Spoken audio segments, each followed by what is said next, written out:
Agile, to me, is not a framework, and it is not a target state.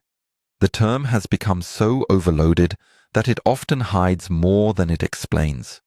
Over the last 15 years, I've worked on complex software systems, not as a coach, but hands-on with my own team. And again, I've seen the same pattern. Organizations talk a lot about processes, roles, methods, and culture, but they rarely talk about how their work systems actually learn. That is why I formulated a very small thinking model, the work feedback loop. It is not a framework. It does not replace anything. It is a lens, a way of looking at work so that cause and effect become visible again. The work feedback loop describes something very simple. You do work. That work meets reality. And from reality, you get feedback. If that feedback changes your next decision, the system is learning. Agile work for me is exactly this, the capability to move through that loop fast and safely. Fast, so learning does not arrive too late. Safe, so change does not become dangerous. Fast without safety creates chaos. Safety without speed creates stagnation. Learning only happens where both come together. One important thing, the loop is not a process. It is not a sequence of steps. It exists in every system. The only question is how fast and how distorted it actually runs. And there is a crucial distinction here. Feedback is an effect. Work is the cause. When feedback is late, it is almost never a feedback problem. It is a work problem. Many organizations react to problems with a familiar reflex. We need more feedback, more meetings, more reviews, more reports. But if work is expensive, risky, or hard to change, more feedback does not help at all. Feedback then gets ignored, filtered, or postponed.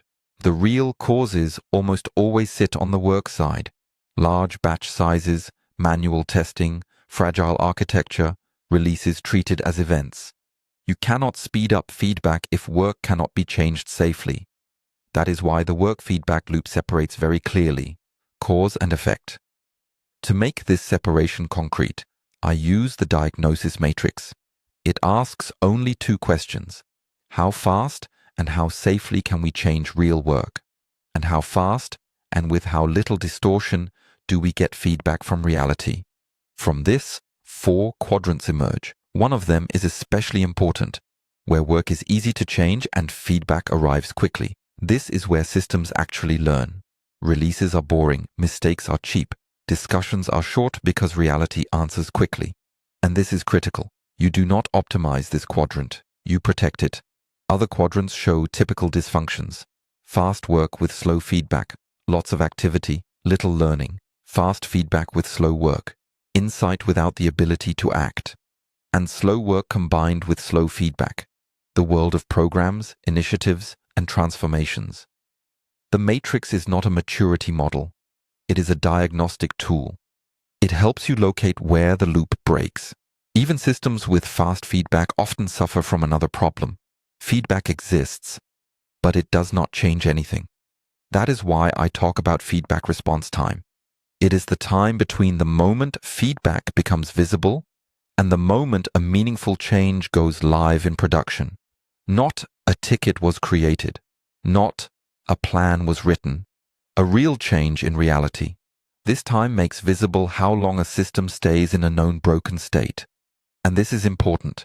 Feedback response time is not a KPI. It is not a target. It is an inquiry metric, an invitation to ask better questions. When it is high, the question is not, how do we push harder? The question is, what makes acting on feedback so expensive or risky here? The work feedback loop is not something you roll out. You use it to diagnose. You identify the biggest constraint, choose the smallest sensible intervention, and observe whether the loop gets shorter. If it does not, stop doing it. Agile work is not theater. It shows up in how quickly a system learns from reality. Everything else is overhead.